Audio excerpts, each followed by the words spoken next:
Et on reste au bord de l'eau parce qu'on souhaite aussi aujourd'hui vous montrer l'une des pêches les plus dangereuses au monde. Des hommes qui prennent d'énormes risques pour aller ramasser ce crustacé parmi les plus rares et les plus chers, le pousse-pied. Nous partons en Espagne avec Julien Garel et Armel Exposito. Au péril de leur vie, ils bravent une mer déchaînée pour récolter ce qu'on appelle en Galice le roi des crustacés. C'est là où les vagues frappent le plus fort qu'on trouve les plus gros pousse-pieds. À pied, sur des rochers escarpés, ces pêcheurs de l'extrême esquivent des vagues de plusieurs mètres de haut. Il faut toujours être vigilant. La mer ici est trompeuse. Elle peut tout te donner, mais aussi tout reprendre. Cette pêche à haut risque, Otilio la pratique depuis 10 ans. Son costume de travail, le voici. Une combinaison et des protections indispensables. Ça, c'est une genouillère que je me suis faite avec des restes de néoprène. Je la mets sur la jambe, que j'appuie le plus sur les rochers. Sans ça, tu te détruis le corps. Son arme, une lance affûtée. Aujourd'hui, la météo s'annonce difficile.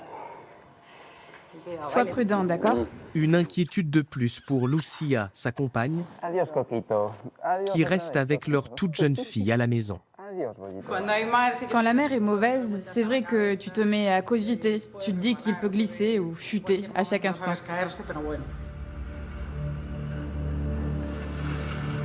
Salut mon vieux. T'as vu cette mer? Oui, ça va pas être une partie de plaisir.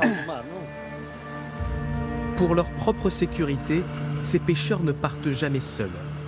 Il faut profiter de la marée basse, 3 heures, pas une de plus. La presqu'île sera ensuite inaccessible. À l'approche des fêtes de fin d'année, les pousse-pieds peuvent se vendre plus de 200 € le kilo. Le prix s'explique par les risques qu'on prend. On ne peut pas baisser la garde un seul instant. Le danger est toujours là.